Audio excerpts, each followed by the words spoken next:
You're listening to Building Bold Connections, a podcast where we explore the creative ways business leaders have solved professional challenges to gain success and build net worth from their network. This week, we're speaking with Jessica Reyes, a distinguished alumna of Kennesaw State University and a leading data scientist at Equifax. This is episode 13 of Building Bold Connections. Welcome to Building Bold Connections. I'm your host, Tyra Burton. On today's episode, we have the pleasure of speaking with Jessica Reyes. She's a KSU alumni and a data scientist at Equifax. Thanks for joining us. Thank you. Thanks for having me. So what initially attracted you to KSU?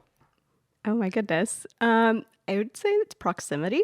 That's fine. Yeah. I'm a Georgia native. So I graduated from Hillgrove High School back in 2016. And so when it came down to looking for universities, and also with the fact that I was going to be a first-generation college student, first to go from my family, I wanted to make sure that financially it was going to be a good pick for me. And so I was just taking all of those major decisions, that background in mind, and Kennesaw was actually a school that met all of that criteria for me and had the ideal program, which was the program in mathematics here. So did you come in as a mathematics major? Yes, I did. I did not change my major. That's actually how I came in. That's awesome. So what made you choose mathematics?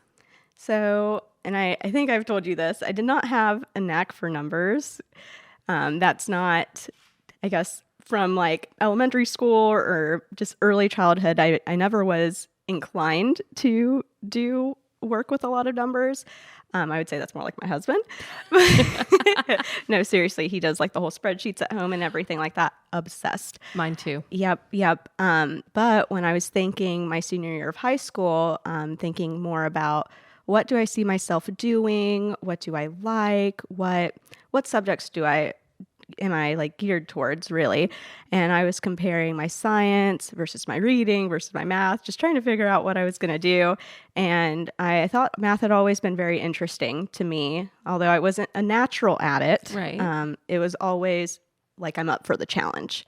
And so I decided to take that leap of faith for my course of study and pursue that degree in mathematics. And it proved even when I was here that it was going to be an ongoing challenge because I'm not that natural, but it definitely showcased a lot of challenges early on for me, how I moved past those, overcame them, and am able to succeed where I am now. So I think that kind of struggle helped me. I think you beat mathematics. Yeah. Did a good job. So let's just start with research experience. So what kind of research were you able to participate in at KSU?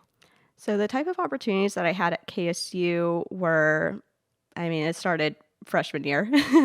Oh, really. That's wonderful. Yeah, I took a KSU 1101 course, and I had the opportunity to work on a data analytics project using information that was being collected as part of my course of study.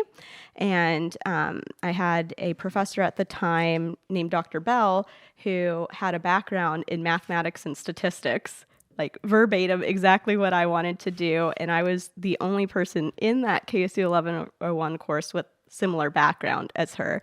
And so she kind of took me in and allowed me to have a research project in the KSU 1101 course focused on the things that I wanted to grow in. And so she served as that mentor, and that's kind of how I started.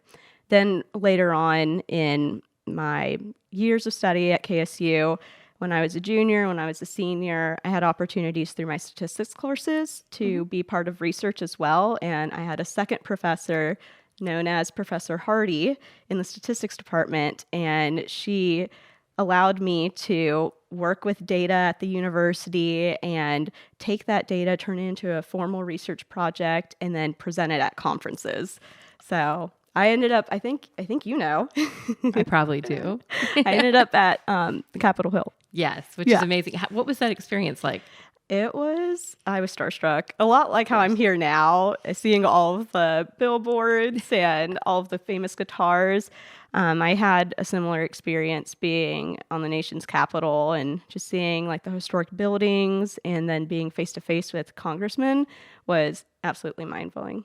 It's crazy. Well, it seems like the professors that you connected with really helped you in terms of mentorship. Would you say that that's still important to you? Definitely. I try and find mentors at whatever stage of life that I'm in. It was really important whenever I was university and really important as I was transitioning, trying to find a job. And where I'm at now, I've enrolled in different mentorship programs that are offered by Equifax. And I've actually had the opportunity to mentor myself, mentor That's others. wonderful. So what do you, from the other side of the table, what do you wish you could have told yourself when you were first being mentored to be a better mentee? To be a better mentee, I'd say take initiative. They're going to provide a lot of insight, a lot of guidance, and I think people think it could be, only coming from one direction, and it doesn't necessarily need to be that way.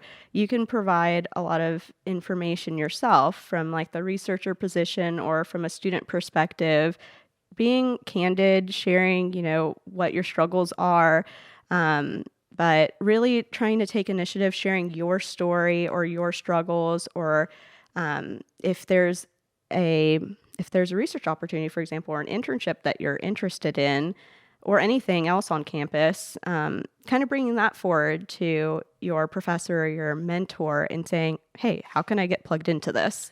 So letting them know, and be aware of the things that you're interested in and showing them so that they can better guide you. It's true. If you don't tell somebody, they don't know. They do not know. So I love the fact that you're a first-generation college graduate in your family. How did you navigate the unknown waters of college with not really having that family knowledge with you?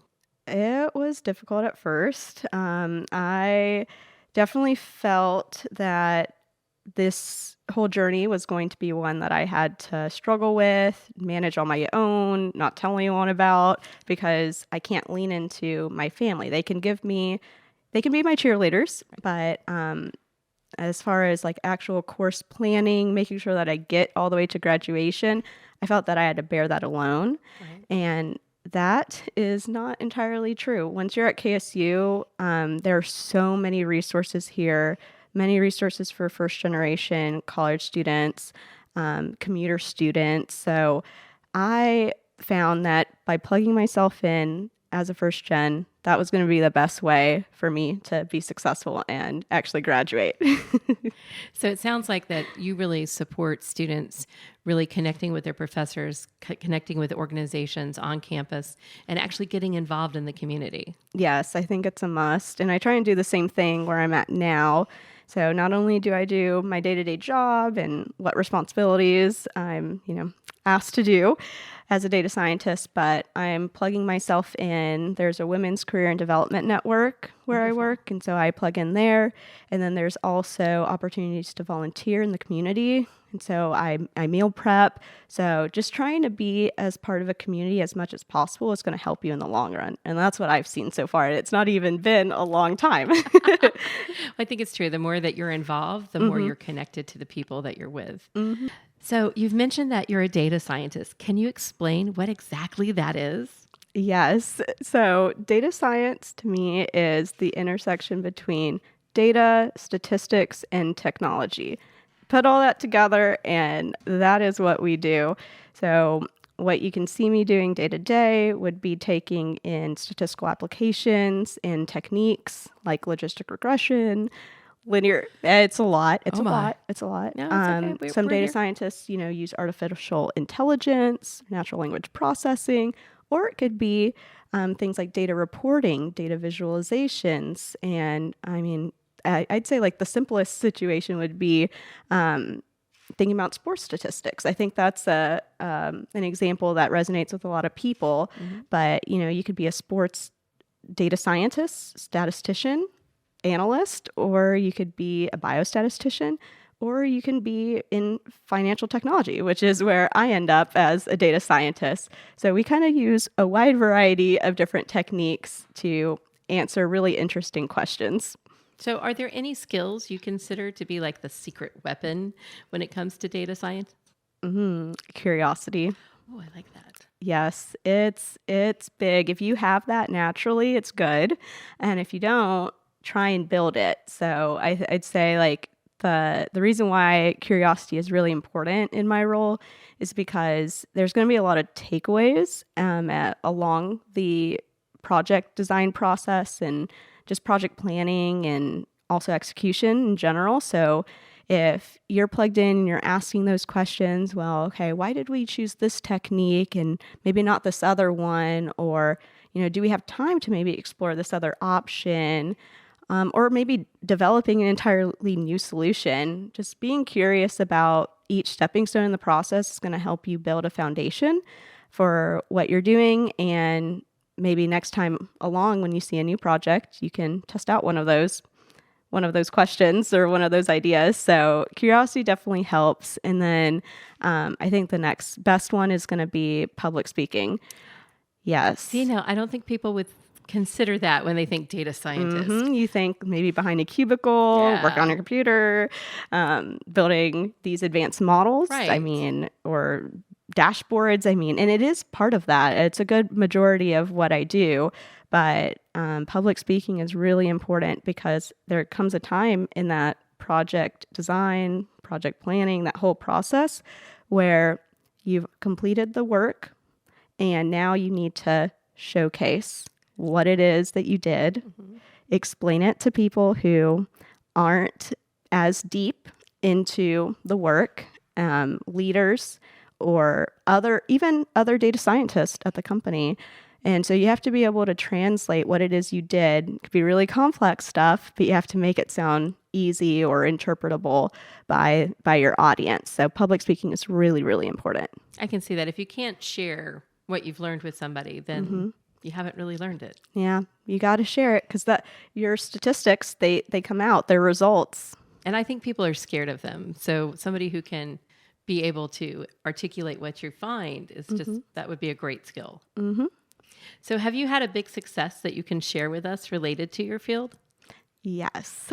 So I'm actually really, really proud of this one because it was a challenge for me. Like I said, similar to just going through university studying mathematics, that was a challenge. And then being where I am now, I was presented with a successful one. So I actually took an existing data reporting process that used to take about a week of time to just churn out and get your findings.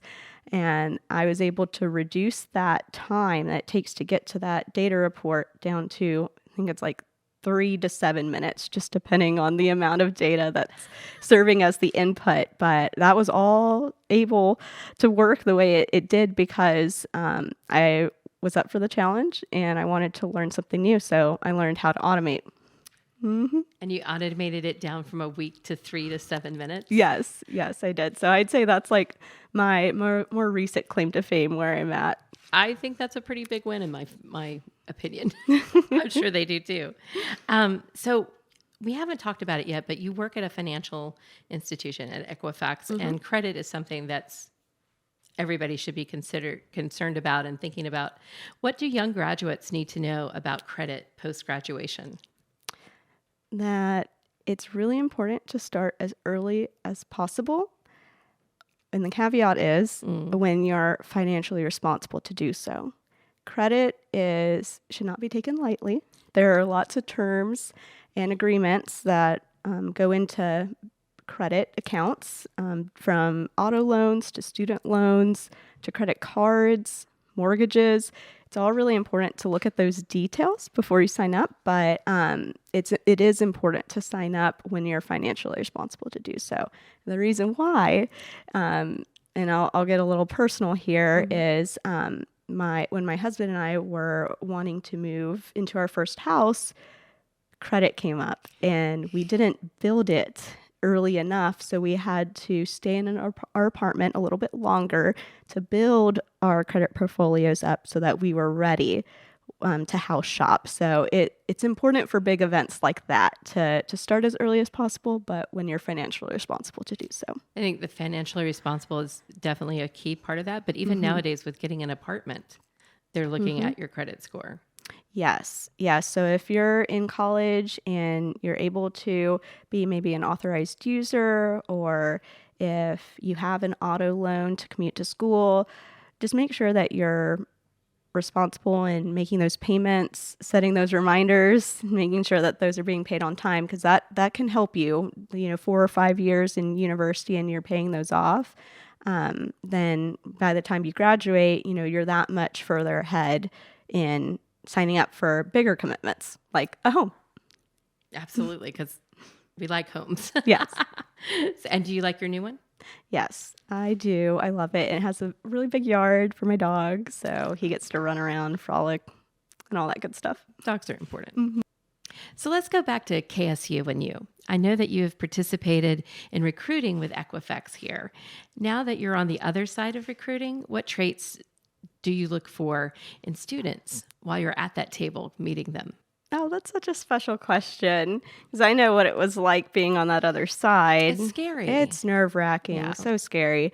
But I did have that opportunity to show up at the career fair, being on the other side of the booth. And I think the advice that I would give in that situation is to try and do your research beforehand. Map it out. Who do you want to see? Who's really important to you? Who do you want to work for? And it could be a list of 5, it could be a list of 10, it could be a list of 2 places, Right. 2 companies. Doesn't matter. But the reason why I say that's really important to the research in the mapping out of that floor plan and exactly where the booth is because to me, what stood out the most was when a student made a beeline directly to our booth and was ready to introduce themselves to me and our company, and just their enthusiasm for being where they are, showing up, what they want in an internship and what their background is, showing up with confidence, being eager, all of that stood out more than, other students. So I would say do your research and show up. And don't skulk around. Go for it. Go for it. Make that beeline. So for students that are going into data science, is there any organizations that you would suggest that they start to find out about or join? I didn't know if any existed. I don't know the formal name, but I know that, I don't know if this is like an offline thing first, but I would look at like newsletters within the department. So I was part of the statistics and analytics minor, and they would release like newsletters of events happening around campus, and I would show up. They would also have events offered through the graduate school in data science, and so I would think it's the location across the street from KSU, Town Lake. But Town Lake. Any school, you should go and look at your department and make sure that you are reading those emails that they send you. Yep. I know there's a tendency to try to ignore them, but we really should focus on them and see if there's opportunities to network. Yep, that's exactly what I would do. Because I bet your networking helped you get your internships. Yes. How many internships did you end up having? Technically 2, but while I was a KSU student, it was 1. So I graduated, and then I did another one. So how did that work after you graduated doing an internship? Yeah. So that one was through a family connection, family friend connection. I had found out that there was an open position needed at that company. It was actually at Jack Cooper, which is focused on trucking and logistics. So I spent a summer there before officially starting my role at Equifax, my more permanent role. And I got to help with survey design, which that's a part of data science I'd even bring up, but absolutely. that's a way to collect data. So I worked on survey design, collecting those responses from employees at different plants. And the main goal was to get an account for how many people were showing up to work during COVID times. And depending on the responses, if someone is showing symptoms, then, maybe we go ahead and automatically flag and send an alert to their manager or that plant. That way they would take the proper actions and be notified of, health concerns like that. And be prepared. That's awesome. So it's said that experience is the greatest teacher. How does one strike a balance between getting hands-on experience in the field and gaining conceptual knowledge in the classroom or post-classroom? I'd say it's all dependent on where you want to be. Do you want to be more deep into theory? If you're, a math major or interested in data science, do you want to be more in that researcher position? Or do you want to end up in like maybe a corporate position working on applications, hands-on work? And so once you figure out where you want to teeter on that line of being more theory or more hands-on and application-based, then you can look at your studies and kind of do that spectrum the same way. So school is important. You want to get good grades. So do that. But if you want to dive deeper into the books, then you should. I mean, you're at school and you're studying and you're dedicating this time. And if you want to be more on that theoretical spectrum, you can totally do so. It's just up to whether that's what you see going forward in your career. So personally, what I did was I appreciated all the theory that I was getting from my math courses. And, that definitely served as a foundation. But I knew, particularly after doing a research opportunity in mathematics, and it was more theory-based, that I wanted to be on the other end of the spectrum, which is applying what I'm learning, those statistical methods, answering business questions. And so I tweaked what I wanted to do in school based off that. So I did more research in statistics and data analysis or internships, showing up and actually working on something that could be implemented later down the line for a company. So I think that's great that you took your experience and adjusted your course based upon what you discovered. And part of that discovery was you trying out all the different things out. Yeah. And then you can tweak it. It's okay. Tweaks are fine. So we're getting ready to close, but I wanted to ask you if you had any advice for students before we leave. What do you wish you knew when you were here at KSU? That you don't have to do it alone. Plug in, find a tribe, and it could be spread throughout the university.